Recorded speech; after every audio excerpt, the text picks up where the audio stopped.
Halo teman-teman angkringan, balik lagi bareng gue di Angkringan Malam FM. Gimana kabarnya? Semoga lo semua masih kuat, masih waras. Dan yang paling penting, masih punya ruang di kepala dan hati buat dengerin obrolan gue malam ini. Thank you banget buat lo yang milih balik ke sini. Ke tempat tongkrong yang gak pernah ngejudge, gak nyuruh lo setuju, gak maksa lo optimis. Cuma nemenin lo mikir, kadang marah, kadang capek, kadang cuma pengen diam sambil nyeruput kopi. Dan itu oke. Di angkringan, kita nggak harus selalu baik-baik aja. Oke, malam ini gue mau ngajak lo ngobrol soal sesuatu yang berat. Bukan berat karena bahasanya, tapi berat karena dampaknya. Dan karena kita semua ada di dalamnya. Judulnya, Warisan Bencana. Dengar kata warisan, biasanya yang kebayang itu rumah, tanah, atau mungkin utang. Tapi yang satu ini beda. Ini warisan yang gak pernah kita minta, gak pernah kita tanda tangani. Tapi kita yang sekarang harus nanggung akibatnya. Sekarang ya menjadi istilahnya itu kapten dari keuangan kita. Sebelumnya kira-kira ya Pak Purbaya ya, bagaimana sih kondisi ekonomi Indonesia ini saat ini? Ya, dan kalau misalnya tidak dilakukan gebrakan-gebrakan maupun stimulus ini akan seperti apa Indonesia? Kita ingatkan sebelum saya ambil posisi Kementerian Keuangan, itu ada demo besar-besaran kan. Itu orang menariknya selalu ke politik karena politiknya kacau dan lain-lain. Ya. Tapi kalau sebagai ekonom, saya lihat itu semua triggernya dari kondisi ekonomi yang memburuk terus-menerus. Sebetulnya awal tahun sampai April ada harapan karena ya ada injeksi uang ke sistem. Tapi Mei, Juni, Juli, Agustus pertumbuhan uang hampir nol. Artinya ekonominya dicekek. Dan tahun lalu, tahun 2024 juga sama, hampir rendah sekali. Jadi ekonominya melambat secara signifikan. Dan pada suatu titik ketika ekonomi susah terus, ya rakyat kan ngerasa perutnya susah, cari makan susah, perutnya lapar, ya turunlah ke jalan. Jadi ekonomi waktu sedang menuju perlambatan yang amat signifikan. Dan kalau kebijakannya nggak dirubah, ya pasti jatuhnya ekonomi. Kenapa? Karena fiskal dan moneter dua-duanya membunuh perekonomian.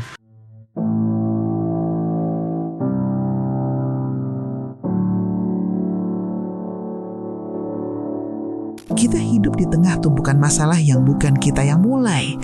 Lingkungan makin rusak, bencana makin sering, kebijakan datang dan pergi. Tapi lukanya tinggal.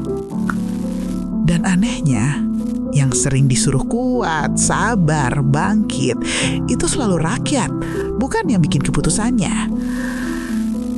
Yang paling bikin capek itu gini. Banyak dari masalah yang kita hadapi hari ini sebenarnya bukan kejatuhan. Ini warisan. Warisan dari kebijakan lama yang gak pernah diberesin. Warisan dari izin-izin yang diteken tanpa mikirin dampak.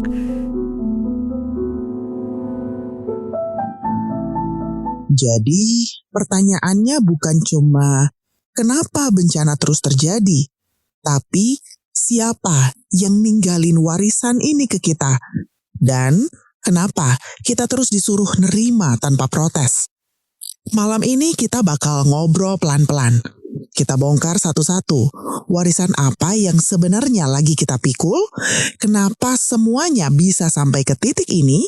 Dan pertanyaan paling penting, apakah rantai ini bisa kita putusin? Atau bakal kita turunin lagi ke generasi berikutnya?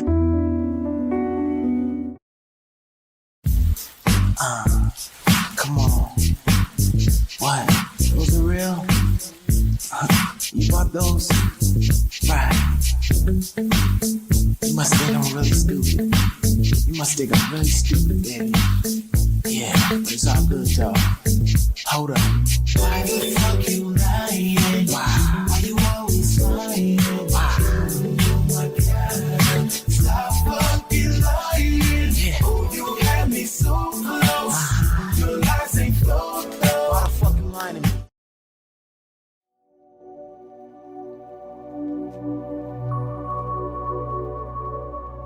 Gue mau ngomong jujur ya. Kadang gue merasa generasi kita ini bukan cuma dibohongi. Kita ini diwarisi reruntuhan, warisan bencana yang gak pernah kita pilih, tapi tiba-tiba numpuk di pangkuan kita. Lo pernah gak sih punya keluarga besar yang nyisain utang, tapi pas nagih yang disuruh bayar generasi paling muda? Yaitu kita. Kitalah generasi yang dipanggil negara. Hei, tolong bersihin kekacauan 40 tahun terakhir ya. Padahal kita bahkan belum selesai beresin hidup sendiri. Kita ini anak-anak yang lahir dan sadar bahwa paru-paru rumah kita udah berlubang besar. Dan datanya beneran menyesakkan dada. 20,1 juta hektar hutan hilang sejak 1990 menurut Global Forest Watch, World Bank. Rata-rata setiap hari Indonesia kehilangan 2.000 hektar hutan. Bayanin, 2.000 hektar per hari. Oh my God! Wow! FAO 2020, Indonesia masuk 5 besar kehilangan hutan tercepat di dunia. Dan lo tahu apa yang paling pahit? Sebagian besar kerusakan itu terjadi waktu kita masih SD. Kita bahkan belum ngerti ipil sama pulp and paper itu apa. Kita belum tahu bedanya sawit, HTI, HPH, HGU. Tapi warisannya, bencana asap, ekosistem rusak, satwa hilang, banjir bandang, tanah longsor, semua dilempar ke kita. Profesor Bambang Hero Saharjo pernah bilang kalimat paling bikin menohok. Hutan kita tidak hilang. Hutan kita dihilangkan. Itu bukan kesalahan alam. Itu desain. Itu keputusan. Itu kebijakan. Dan kita disuruh nerusin hidup di reruntuhan kebijakan itu.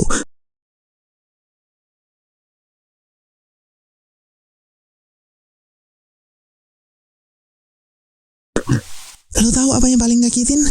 Sungai itu bukan cuma air. Sungai itu cermin siapa kita. Dan kalau kita ngajak sekarang, yang kelihatan cuma keruh, busa kimia, limbah industri, plastik, deterjen, logam berat, mikroplastik, mikrobiologi berbahaya. Bahkan ini menurut KLHK 2022 ya, 59% sungai besar Indonesia tercemar sedang sampai berat. Dan ini juga diperkuat menurut BRIN 2021. Sebagian besar sungai di Jawa tidak lagi layak sebagai air baku. Citarum dulu jadi berita global. The most polluted river on earth. Riverkeeper, National Geographic. Dan sumpah ya, itu bukan salah anak-anak zaman sekarang. Bukan salah Gen Z.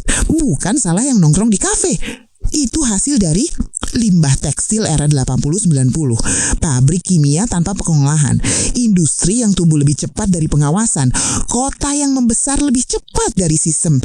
Kita cuma kebagian sisa-sisanya.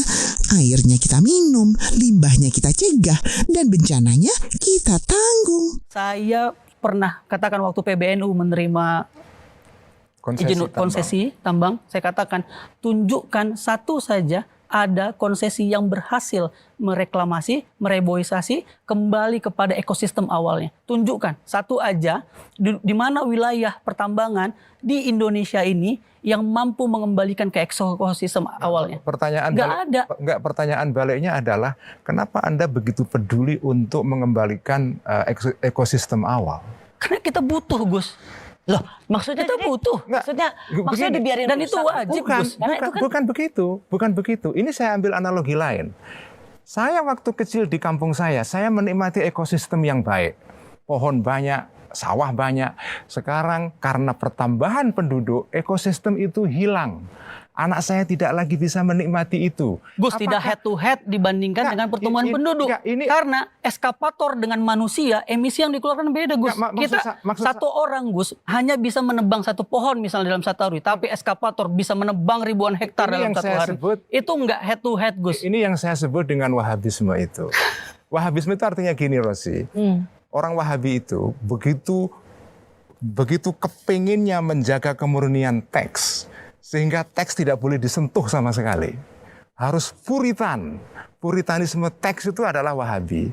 Nah, saya mengatakan teman-teman lingkungan ini yang terlalu ekstrim.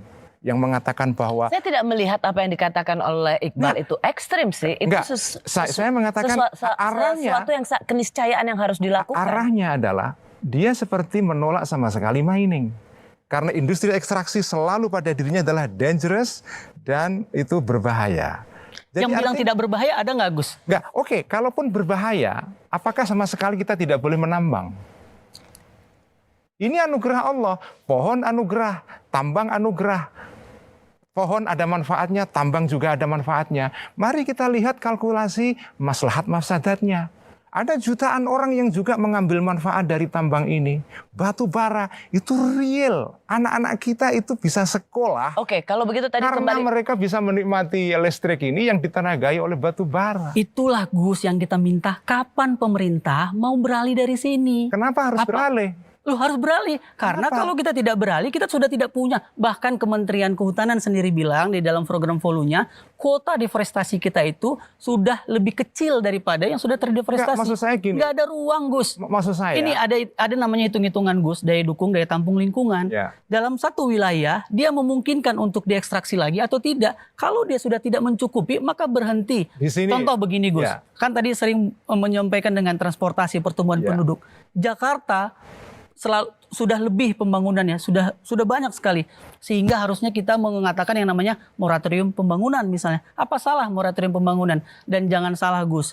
Pemerintahan Jokowi itu pernah menerbitkan Perpres soal moratorium izin hutan. Artinya pemerintah pun menargetkan agar tidak terjadi deforestasi. Sehingga di moratorium gitu. Jadi ada batas atas, Gus. Tidak semua hal harus kita ekstraksi. Tidak semua hal atau anugerah ini menjadi nikmat kita. Ada juga anugerah di muka bumi ini yang menjadi nikmat dan harus kita wariskan kepada anak cucu kita.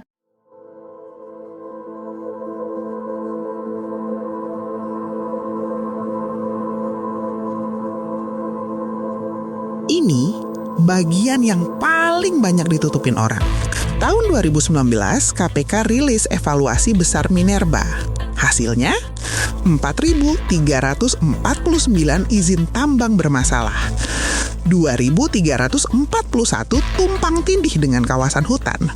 1.400 perusahaan tak punya NPWP valid. Ratusan tak bayar royalti, banyak tak punya AMDAL. Puluhan ngeruk ninggalin lubang kayak bekas peluru di bumi. Dan ingat, itu data 2019. Coba, bagaimana yang kemarin kejadian musibah di sekitaran Sumatera dan Aceh di tahun ini 2025? Bersyukur negara lain penuh kesulitan. Negara lain penuh ketegangan, pertikaian. Saya sampai, kalau keliling luar negeri, saya sampai merasa banyak negara terlalu berharap dari Indonesia. Saya sampai ngeri sendiri, terlalu berharap. Disangka kita ini sudah jadi apa begitu. Ya. Minta kami mohon ini. Terutama mereka sangat membutuhkan kelapa sawit kita. Ternyata kelapa sawit jadi bahan strategis rupanya. Banyak negara itu takut tidak dapat kelapa sawit. Bayangkan itu. Jadi jagalah ya para bupati, gubernur, para pejabat tentara, polisi, jagalah kebun-kebun kelapa sawit kita ya. Di mana-mana itu aset negara. Dan saya kira ke depan kita juga harus tambah tanam kelapa sawit. Nggak usah takut. Apa itu katanya apa? Membahayakan apa itu deforestation, ya kan?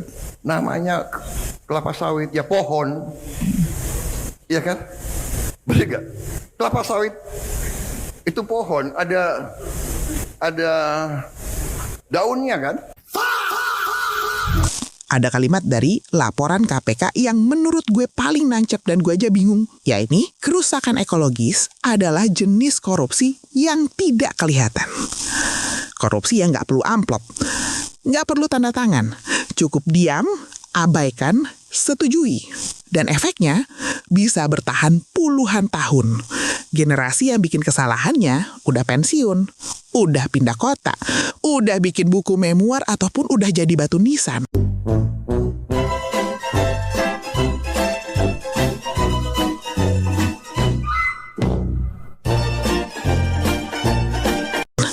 Tapi kita yang harus memperbaiki. They ask you how you are, you just have to say that you're fine when you're not really fine, but you just can't get into it because they would never understand. Kita yang hidup di tanah yang retak, kita yang minum air yang tercemar, kita yang masuk ke dunia kerja sambil sadar.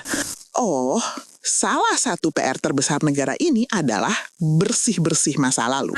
Dulu orang ngomong perubahan iklim, kita kira itu hal jauh, abstrak, teori akademis. Sekarang, itu realita cuaca eksternal yang bikin kita, yang hidup, belajar, kerja, bernafas di kota, jadi orang yang pertama kena pukulannya. Menurut BMKG di tahun 2023, suhu Indonesia naik 0,5 sampai 1,2 derajat Celcius. Gelombang panas makin panjang, pola musim bergeser, curah hujan makin ekstrim, resiko kebakaran meningkat. Dan ini menurut World Bank di tahun 2022 bahwa 110 juta orang Indonesia tinggal di pesisir dan kenaikan air laut jadi ancaman nyata detik ini. Oke. Nanti kita monitor. Presiden Prabowo Subianto mengatakan pemerintah terus memonitor kondisi bencana alam yang terjadi di Aceh, Sumatera Utara, dan Sumatera Barat. Bohong. Yang bener. Dan ada sebuah halaman artikel dari World Bank bilang kayak gini. Southeast Asia is entering an era of irreversible climate risks. Irreversible. Oh fuck. Tidak bisa dibalik. Tidak bisa diputar ulang. Kita cuma bisa memperlambat, bukan menyembuhkan. Dan siapa generasi yang harus hidup di era itu? Ya kita.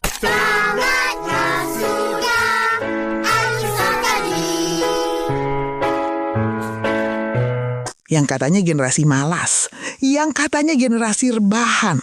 Padahal kitalah generasi yang tercemplung ke era paling panas sejak Homo sapiens berdiri di bumi.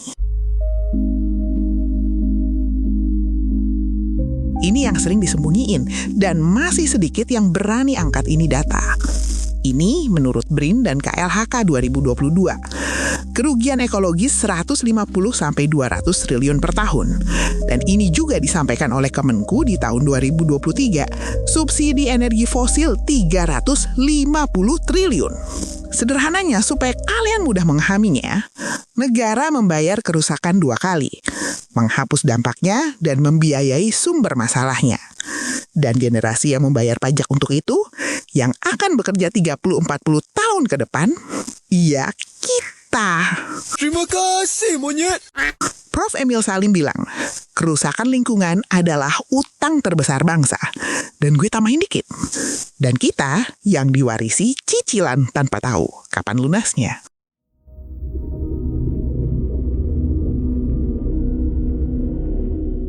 Kadang gue duduk dan mikir, kok kita bisa hidup dengan luka sebesar ini, tapi tetap ketawa, tetap nongkrong, tetap kerja, tetap bermimpi? Jawabannya satu, generasi kita mungkin gak sempurna, tapi kita paling sadar. Dan generasi sadar adalah musuh terbesar dari ketidakadilan. Kita mungkin mewarisi bencana, tapi kita juga mewarisi keberanian untuk bilang, udah cukup, gak bisa kayak gini terus. Dan itu yang bikin gue percaya bahwa cerita bangsa ini masih punya bab yang bisa kita perbaiki.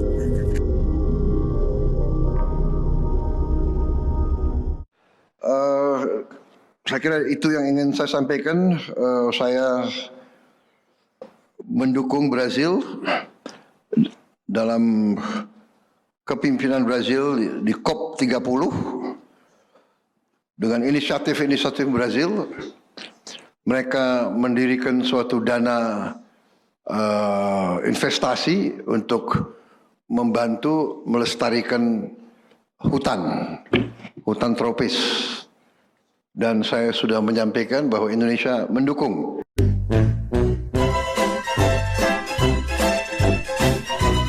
Brazil yang merintis, kita mendukung Brazil dan kita komit berapa dana yang Brazil akan investasi, Indonesia akan ikut.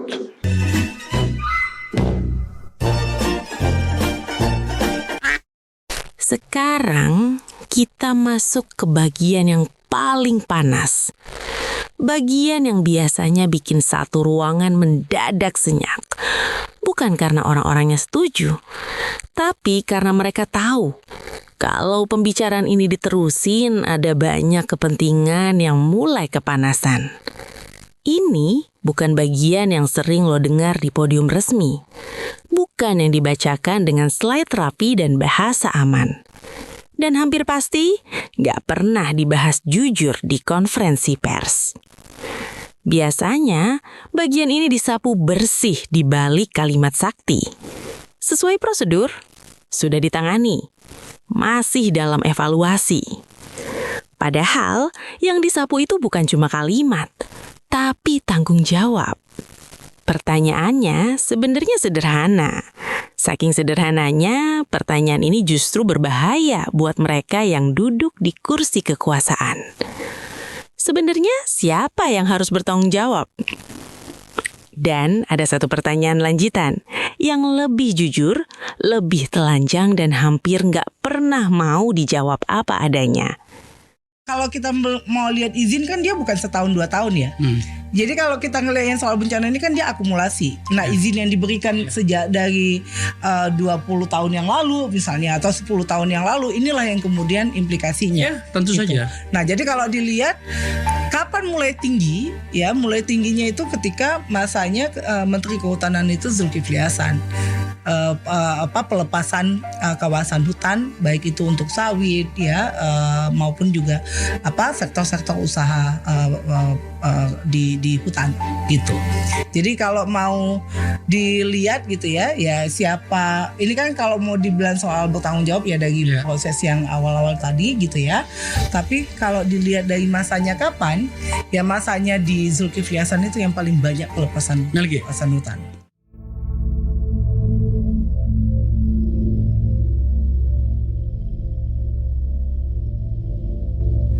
Kenapa setiap bencana datang Indonesia selalu kelihatan kaget, selalu kelihatan panik, selalu kelihatan keteteran? Padahal tanda-tandanya sudah ada bertahun-tahun. Datanya ada, peringatannya ada, laporannya ada. Tapi setiap kali air naik, setiap kali tanah runtuh, setiap kali nyawa hilang, narasinya selalu sama. Ini musibah, ini cuaca ekstrim, ini di luar kendali manusia. Enggak, ini bukan soal hujan deras, bukan soal nasib buruk, dan jelas bukan soal takdir yang jatuh tiba-tiba dari langit. Ini soal keputusan, soal kebijakan, soal izin yang ditekan bertahun-tahun lalu saat kameranya mati dan publik nggak diajak masuk ke ruangan. Soal siapa yang diuntungkan ketika hutan dibuka, tanah dikeruk, dan sungai dipersempit. Dan di sisi lain, soal siapa yang selalu diminta sabar, diminta ikhlas, diminta kuat saat rumahnya hanyut, sawahnya rusak, dan keluarganya nggak pernah pulang.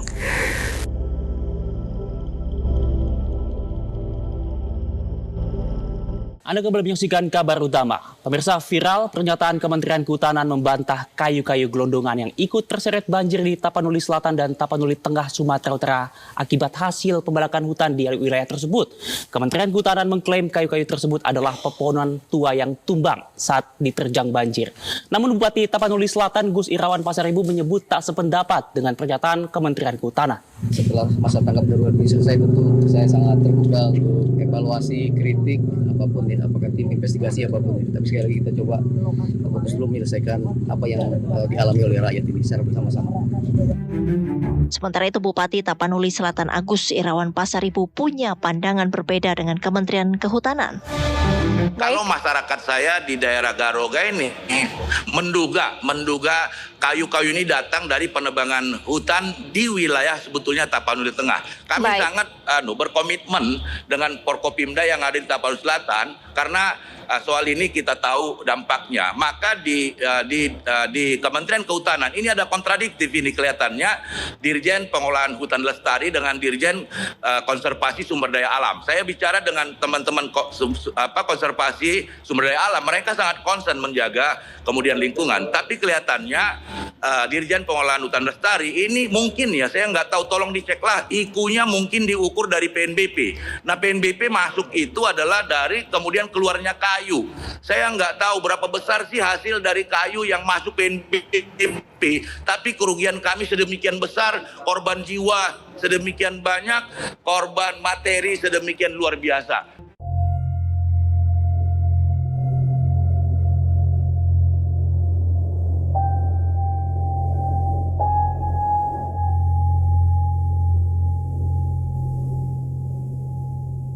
Jadi kalau malam ini gue kedengeran berat, itu bukan karena gue mau menghakimi, tapi karena kita sudah terlalu lama diajak ngomong ringan seolah semua ini datang tiba-tiba, tanpa sebab, tanpa jejak keputusan di belakangnya, padahal yang menanggung akibatnya adalah saudara-saudara kita semua. Tapi ini soal aspek kemanusiaan kita. Suara yang seharusnya bisa keluar, tapi justru dikurung oleh rasa takut. Takut bicara, takut bersuara. Takut karena terlalu banyak aturan yang lentur ke atas tapi menekan ke bawah. Akan tetapi yang membuat UU tersebut malah melanggarnya. Seperti kata pepatah Jawa, dheweke dhewe ora nindakake nanging meksa wong liya nindakake. Artinya, dirinya sendiri tidak melakukan namun memaksa orang lain melakukannya. Ketika ia menuntut ketaatan tanpa lebih dulu menaatinya, di titik itu yang terjadi bukan kepemimpinan, melainkan standar ganda yang dilegalkan oleh kuasa. Lihat Sumatera Utara, lihat Sumatera Barat, Masya Allah sedih. Ada yang lagi tidur suami istri, besok pagi istrinya hilang.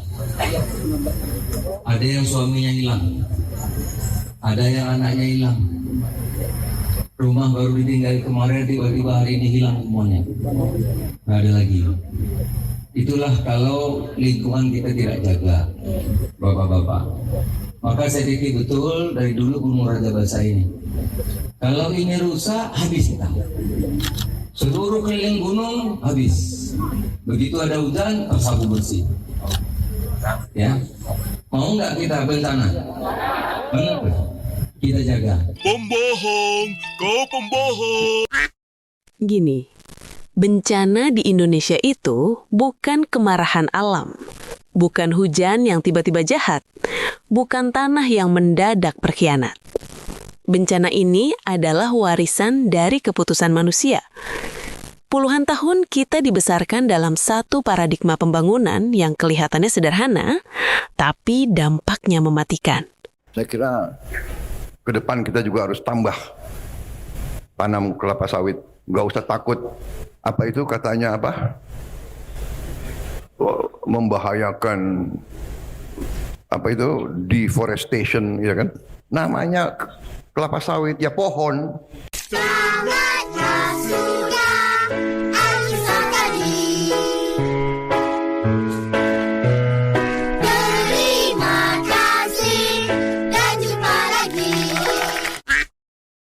Selama ada lahan kosong, bangun. Selama hutan masih berdiri, tebang. Selama air masih mengalir, alirkan ke industri. Itu bukan kutipan resmi, tapi itu roh kebijakan yang kita jalani bertahun-tahun.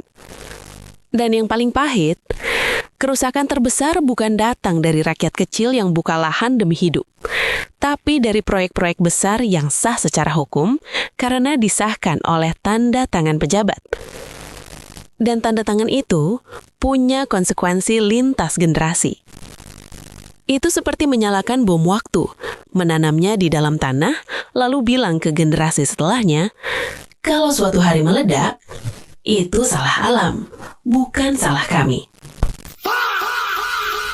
Lo sadar nggak satu pola yang selalu berulang? Kita baru sibuk setelah bencana terjadi. Jarang, bahkan hampir nggak pernah serius sebelum bencana datang. Padahal datanya sudah lama berteriak. BNPB mencatat Indonesia mengalami 3-4 bencana setiap hari. IPCC memperingatkan, wilayah Asia Tenggara berpotensi mengalami peningkatan cuaca ekstrim hingga 3 kali lipat kalau pola industri dan eksploitasi nggak berubah. KLHK menyebut lebih dari 50% das kita rusak, dan BRIN menegaskan 70% banjir bandang terjadi di wilayah yang kehilangan tutupan vegetasi. Semua data itu sudah bicara. Masalahnya, apakah sistem dan orang yang punya kekuasaan tersebut mau mendengar? Yang terjadi justru sebaliknya. Kita nunggu viral dulu, nunggu trending dulu, nunggu kamera TV datang dulu.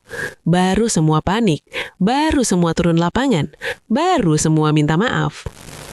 Padahal bencana itu bukan kejutan. Bencana itu hasil kalkulasi politik yang salah. Kalau mau jujur, yang salah itu bukan cuma satu presiden, bukan satu menteri, bukan juga satu periode pemerintahan. Yang salah adalah sistem kebijakan yang melihat lingkungan sebagai beban, bukan sebagai aset kehidupan. Pemerintah Prabowo Subianto tobat dan berjanji akan mengembalikan lahan sawit menjadi hutan kembali. Pertobatan pemerintah Republik Indonesia itu diungkapkan Menteri Agraria dan Tata Ruang atau Kepala Badan Pertanahan Nasional ATR BPN Nusron Wahid usai Sumatera diterpa banjir bandang maut yang menewaskan hampir 1.000 orang di Aceh, Sumatera Barat, dan Sumatera Utara. Nusron mengatakan Presiden RI Prabowo Subianto akan melakukan pencabutan hak guna usaha atau HGU perusahaan kelapa sawit. Pembohong, kau pembohong. HGU tersebut akan diubah untuk lahan pembangunan hunian korban terdampak banjir Sumatera. Nusron mengatakan HGU perusahaan sawit yang akan dicabut adalah yang berdiri di atas tanah hak pengelolaan atau HPL milik negara. Nusron Wahid pun menyebut Kementerian ATR BPN yang dipimpinnya siap melaksanakan perintah tersebut.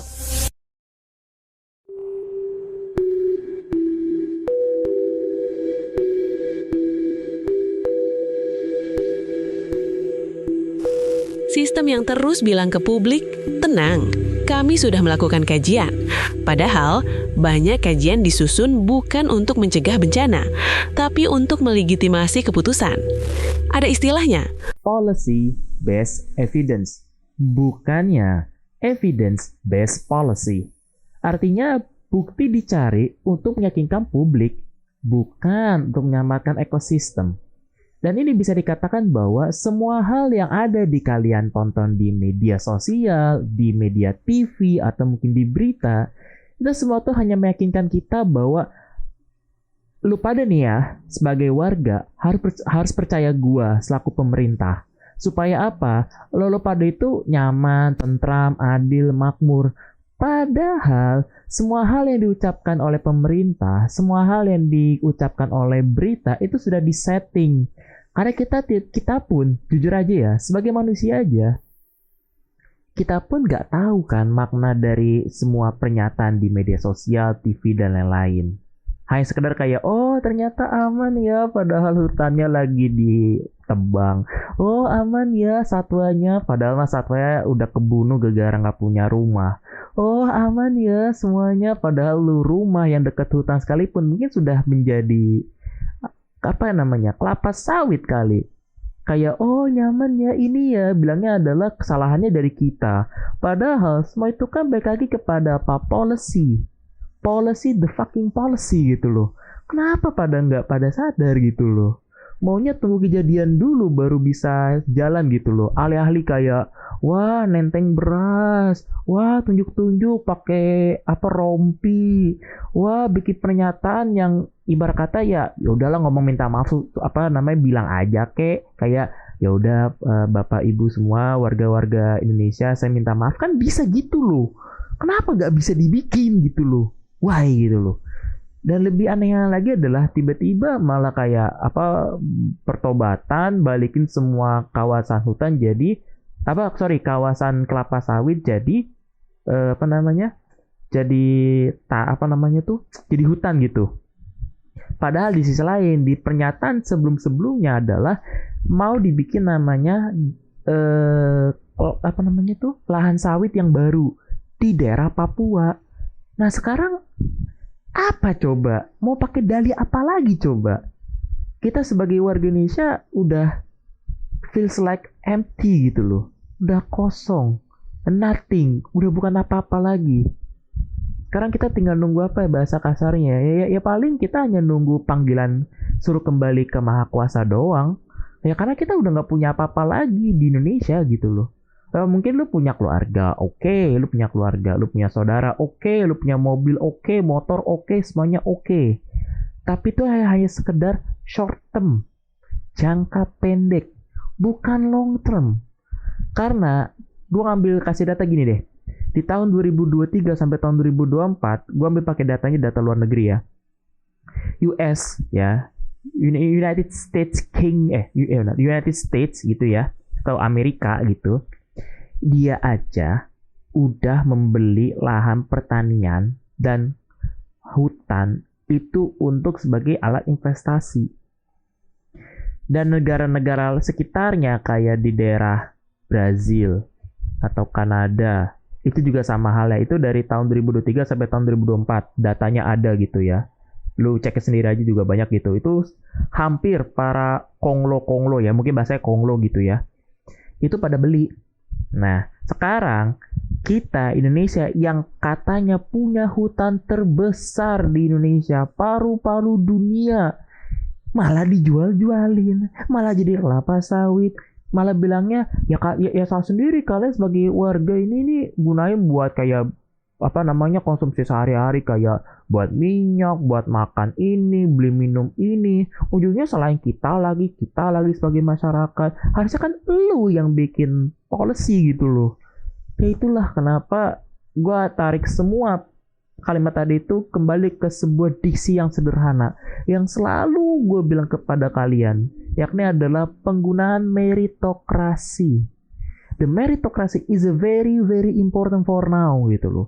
Karena yang udah paling penting tuh saat ini yakni adalah penempatan orang-orang yang memiliki kemampuan, keahlian, pengalaman yang memang sesuai dengan job desk-nya, itu akan mantap gitu loh.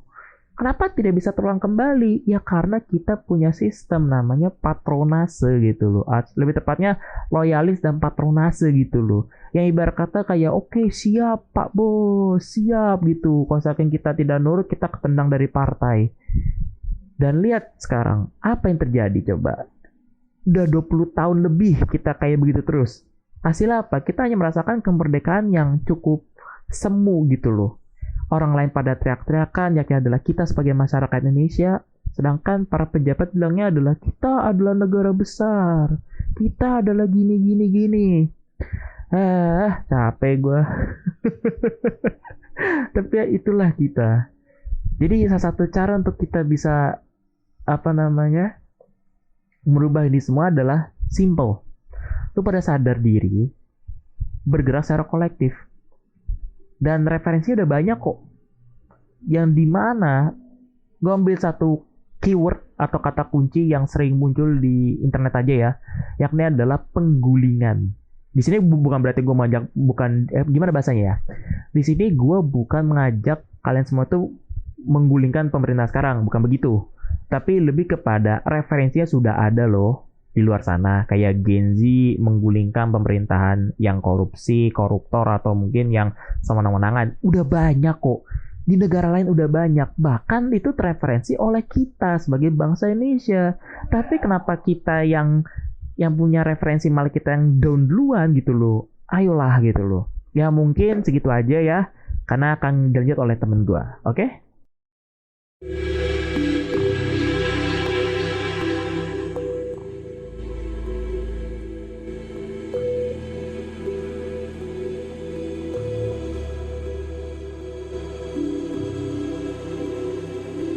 Korporasi digelar karpet merah, lahan dilegalkan, kawasan hijau berubah jadi perumahan premium, gunung dikapling buat villa, pesisir dijual ke modal besar. Dan ketika banjir datang, ketika longsor menghantam, ketika panen gagal, mereka bilang kami kaget. Padahal mereka bukan kaget, mereka hanya pura-pura tidak tahu. Karena di titik ini, kita nggak bisa lagi cuma menunjuk ke atas. Karena kita, masyarakat, juga punya andil.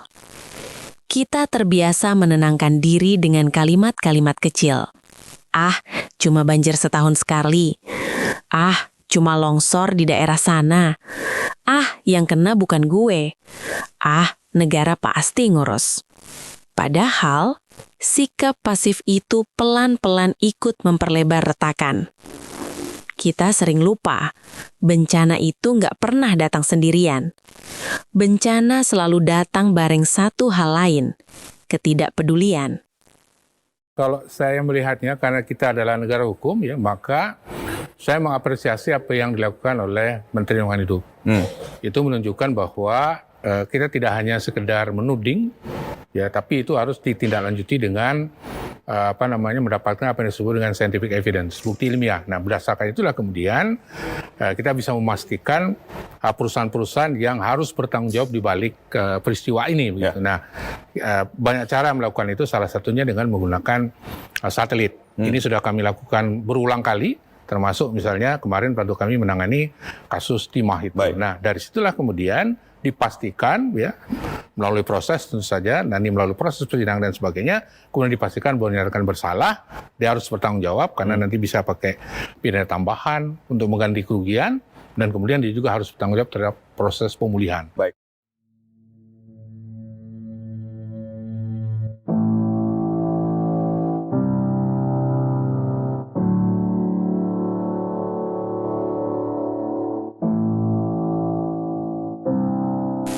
Warisan bencana yang kita lihat hari ini adalah potret moral sebuah bangsa.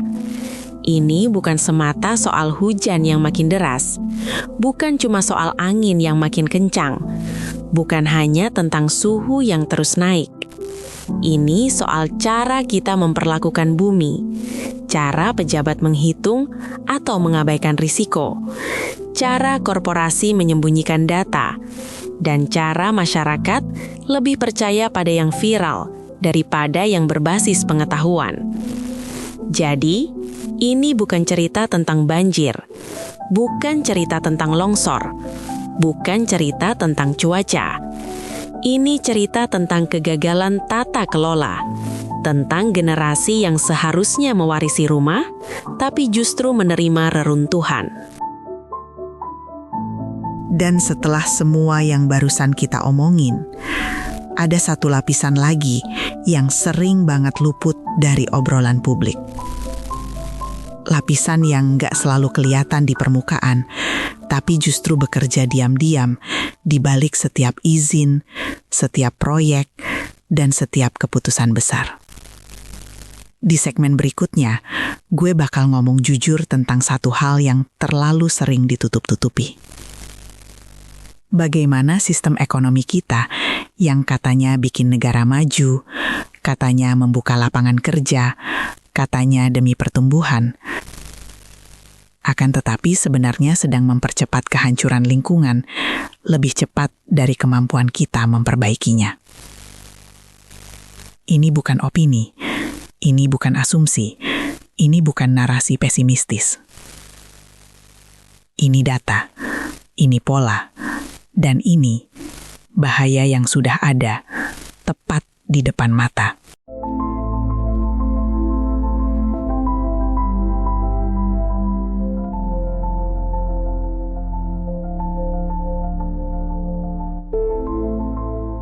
Gue mau lo tarik napas dulu.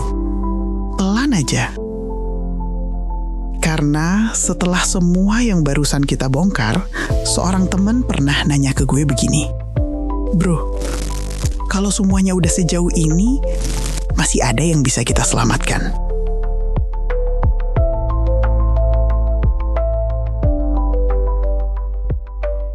Dan jujur, pertanyaan itu bikin gue diem cukup lama. Bukan karena gue nggak peduli, tapi karena nggak ada jawaban cepat buat realita yang udah keburu retak. Terlalu banyak kerusakan yang nyata. Terlalu banyak keputusan yang terlanjur diteken, dan terlalu banyak luka yang gak bisa langsung ditutup dengan kalimat motivasi. Tapi Tapi semakin gue ngulik data, semakin gue ngobrol sama peneliti, aktivis, dan orang-orang lapangan, gue mulai sadar satu hal penting. Kita belum kalah, belum saatnya nyerah, dan belum waktunya bilang, ya udah, ini takdir. Harapan itu nggak hilang, dia cuma ketutup suara bising. Di balik setiap berita banjir, ada warga yang bikin sistem peringatan dini sendiri, pakai alat seadanya. Di balik kebakaran hutan, ada komunitas yang nanam ulang, tanpa nunggu proposal disetujui atau anggaran cair. Di balik pesisir yang perlahan tenggelam, ada anak-anak muda yang bikin pemetaan wilayah karena negara belum hadir sepenuhnya. Gue pernah baca satu kutipan dari ilmuwan lingkungan. Bencana adalah hasil keputusan buruk manusia, tapi solusi juga selalu dimulai oleh manusia. Dan kalimat itu nempel di kepala gue. Karena kalau kerusakan ini buatan tangan manusia, artinya pemulihan juga masih mungkin. Oke teman-teman, kita coba sekali lagi untuk pada tarik nafas dulu. Karena kita akan sedikit membahas tentang ekonomi yang kayaknya temen gue luput untuk menjelaskan. Jadi gue sampaikan sekarang ya. Ada sesuatu narasi yang kelihatannya masih sama banget. Yang pasti kalian tuh berpikir kayak terlihat positif. Yakni adalah pertumbuhan kita stabil, angka hijau, PDB naik. Dan katanya negara kita itu lagi di jalur yang benar. Well. Sebenarnya secara statistik, ya kita nggak bisa bohong, itu benar. Tapi ingat, di balik statistik pasti ada interpretasi. Di balik interpretasi pasti ada sebuah yang dikorbanin.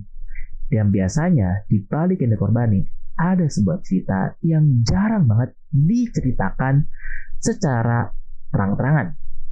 Kita bahas tentang biaya dulu deh.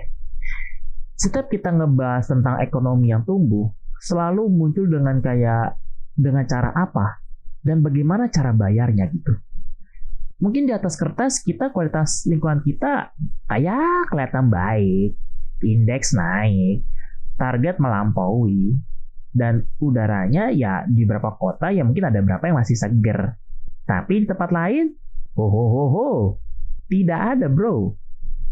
Kita mulai dengan data yang pertama dulu deh. Ini menurut IKLH, ya kan? Di tahun 2023 saja deh, skor IKLH kita tuh di angka 72,54%.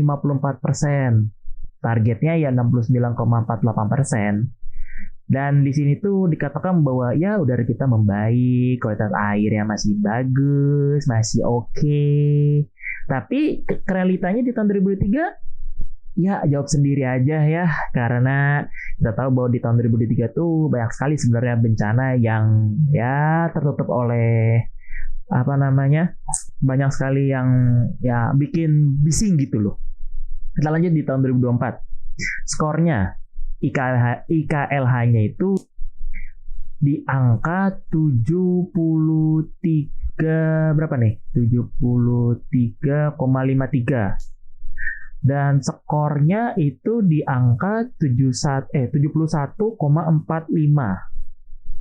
Dan di tahun 2024 itu bilangnya bahwa ya IQ itu sangat tinggi, 90,13. Dan IK dan IKL ya masih merah. Maksudnya apa itu? IQ, IK, IKL atau engka-engku gitu ya. Jadi gini. Jadi IQ itu adalah indeks kualitas udara. IK adalah indeks kualitas air. Dan IKL adalah indeks kualitas lahan. Nah, kalau misalnya kita balik lagi kepada di tahun 2024 saja, IK dan IKL kita merah. Sekali lagi, fucking red. Oke. Bayangin, merah.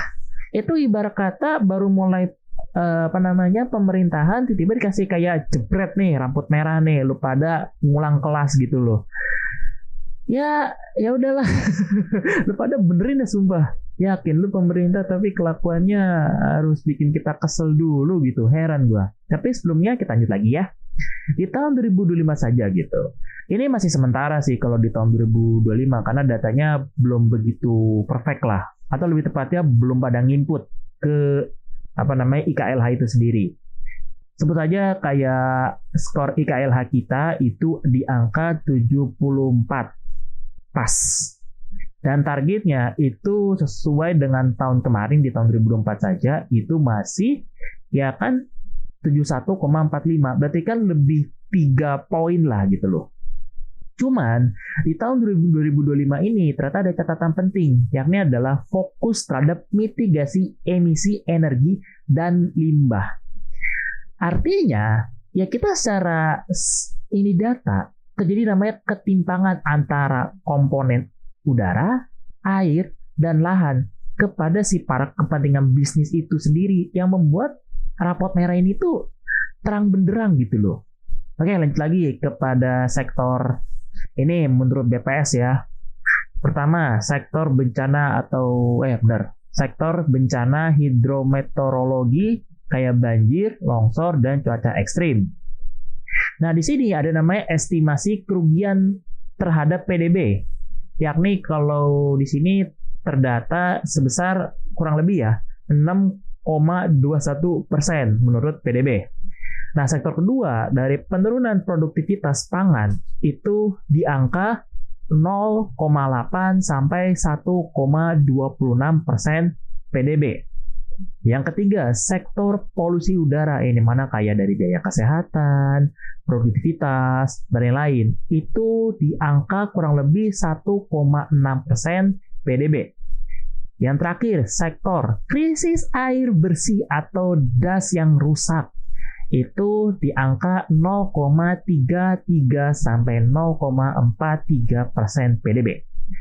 Ini bisa dikatakan bahwa lebih dari 7-8% PDB nasional per tahun ini itu disebabkan ada beberapa sektor yang ya kita bikin rugi gitu loh. Yang tadi tuh dari bencana hidrometeorologi, penurunan produktivitas pangan, polusi udara, krisis air bersih.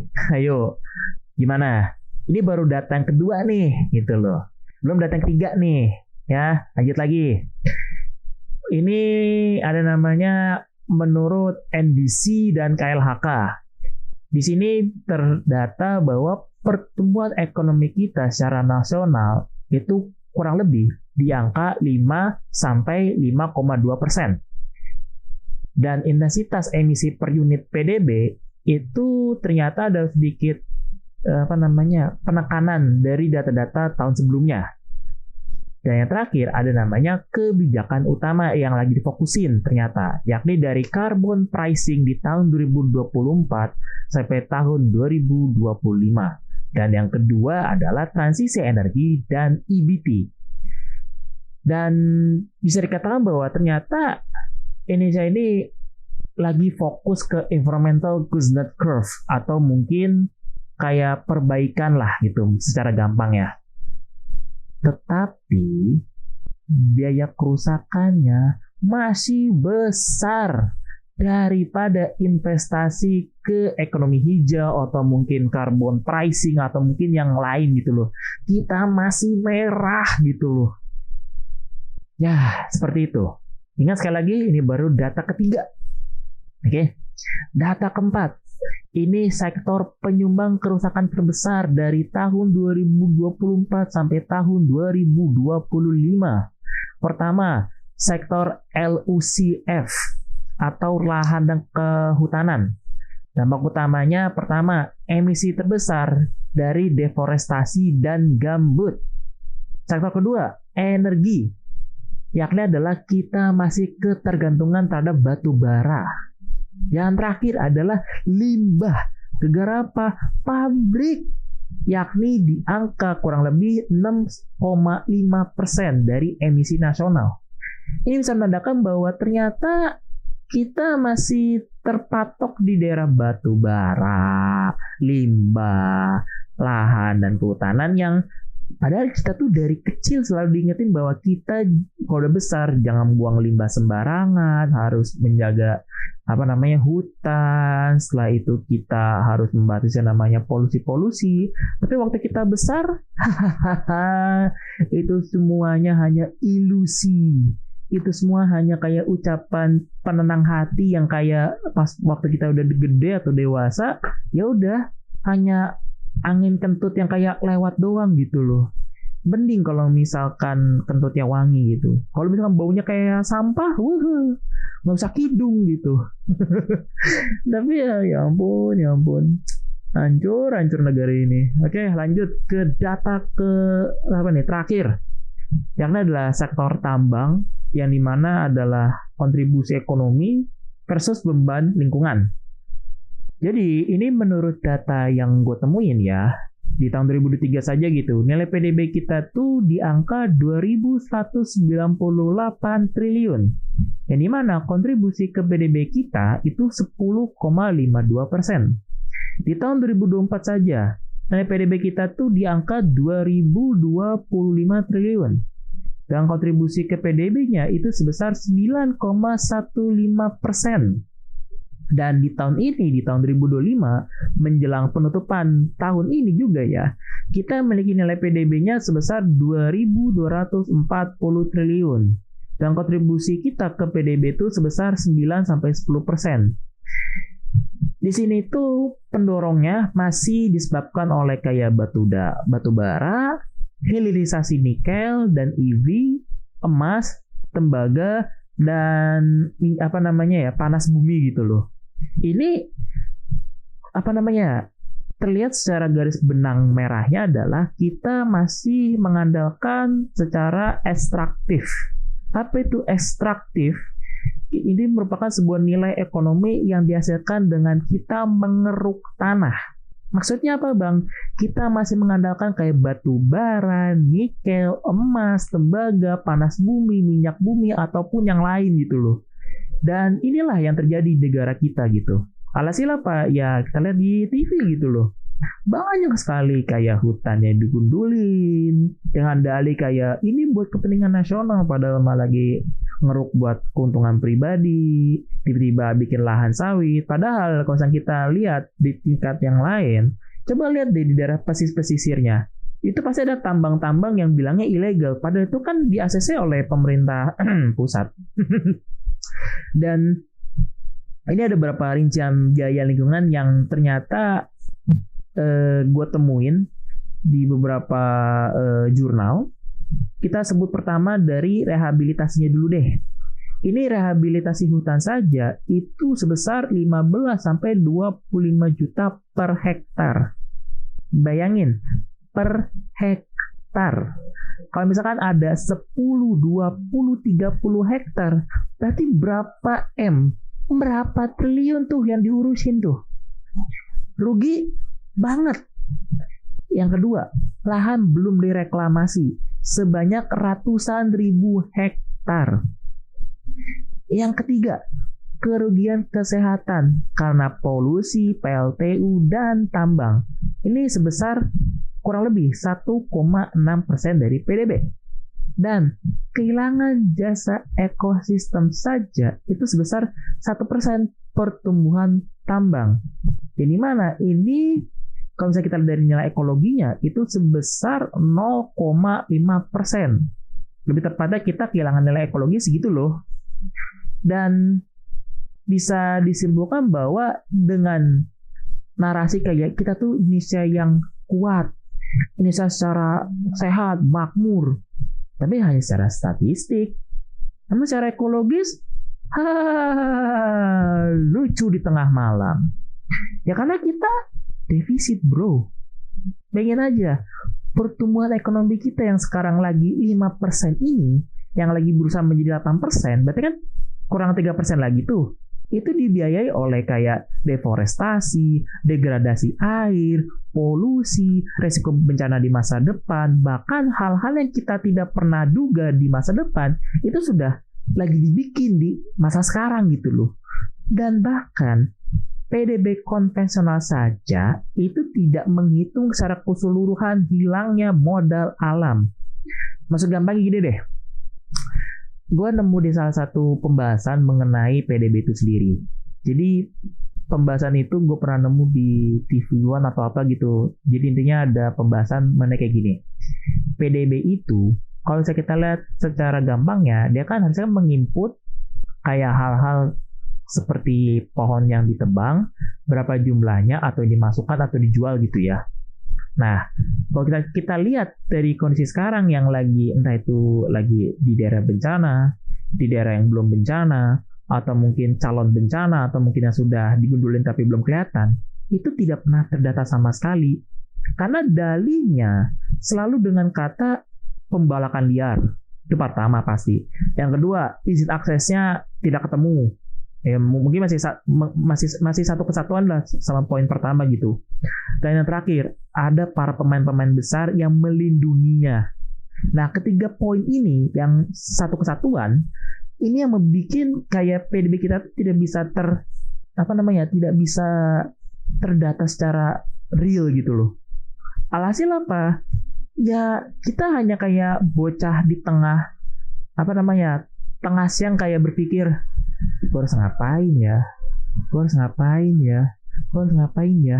Padahal kita pun ya ampun sumpah capek gitu loh, yakin capek. Dan ini yang bikin gue tambah merasa ini tuh makin ironis adalah bencana ini tuh justru dicatat sebagai aktivitas ekonomi. Bayangin, aktivitas ekonomi. Jadi kalau kalian berpikir bahwa Indonesia itu besar, Indonesia itu kuat, Indonesia itu negara-negara maju, coba lihat data alamnya, coba lihat degradasinya, coba lihat deforestasinya, coba lihat polusinya, coba lihat jumlah pabrik yang muncul di Indonesia, bagaimana hasilnya, bagaimana dampaknya, coba lihat semuanya.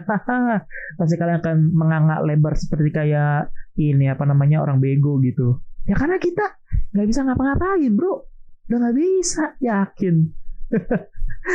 aduh ya ampun. Tapi ya seperti itulah ya. Karena sekali lagi, bagaimana cara tuh kita bisa merubah ini semua? Ya kita harus sadar dan kesadaran secara kolektif. Karena tanpa ini semua, ya kita ya udah tinggal nunggu Indonesia ini bangkrut. Mungkin lu pada nggak senang dengan kalimat gue yang terakhir ini, tapi realitanya ya emang kayak gitu kan, ya nggak sih? Atau gimana? Coba kalian tulis di kolom komentar deh pendapat kalian bagaimana ya. Oke?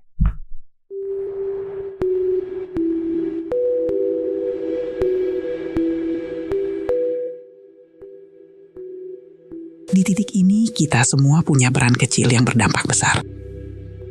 Gue nggak minta lo jadi aktivis, nggak minta lo turun ke jalan, nggak juga minta lo tiba-tiba ngurus kebijakan negara. Gue cuma minta satu hal yang paling dasar, jangan cuek. Jangan pura-pura nggak lihat, jangan anggap ini bukan urusan lo, karena lo hidup di negara yang rapuh, tapi belum runtuh. Kadang perubahan itu bukan soal aksi besar, tapi soal kesadaran kecil yang konsisten. Lo mulai nanya, kenapa ini bisa terjadi? Lo mulai peduli sama apa yang lo pilih, lo konsumsi, dan lo dukung. Lo mulai sadar, setiap keputusan kecil punya efek domino. Dan ketika satu orang berubah, lalu 10, lalu 100, itu udah cukup buat geser jarum sejarah pelan-pelan. Tapi kita tetap harus jujur sama kenyataan pahit. Kenyataannya, Indonesia, negara yang sering disebut kaya, subur, cantik, dan megah, lagi ada di titik paling rapuh dalam sejarah ekologinya. Apa yang kita sebut pembangunan hari ini, pelan-pelan sedang mendorong generasi berikutnya ke risiko yang lebih besar. Dan kalau kita nggak berani jujur sekarang, yang nanti bayar bukan kita, tapi anak-anak yang bahkan belum sempat tentuin mimpinya. Realita ini sakit, tapi sakit bukan berarti selesai. Sakit justru tanda masih ada sesuatu yang bisa diperbaiki. transisi besar. Dari kenapa terjadi ke siapa yang diuntungkan. Sekarang coba lo perhatiin satu pola. Hampir setiap bencana selalu dikasih alasan yang sama. Cuaca ekstrim, curah hujan tinggi, angin kencang, fenomena alam. Tapi jarang barmet kita dengar kalimat ini. Ini terjadi karena keputusan kita salah. Ini terjadi karena ada kepentingan besar yang lain. Ini terjadi karena ada yang dapat untung dari kerusakan. Dan di episode berikutnya, kita bakal buka lapisan itu. Karena bencana bukan cuma soal alam, dia juga soal kuasa, soal siapa yang pegang kendali, soal siapa yang bikin keputusan di ruang tertutup, dan siapa yang selalu disuruh menanggung akibatnya.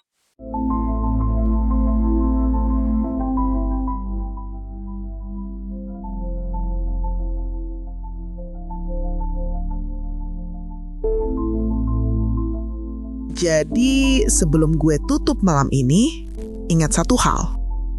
Negara ini besar bukan karena pejabatnya, tapi karena rakyatnya yang gak pernah berhenti bertahan.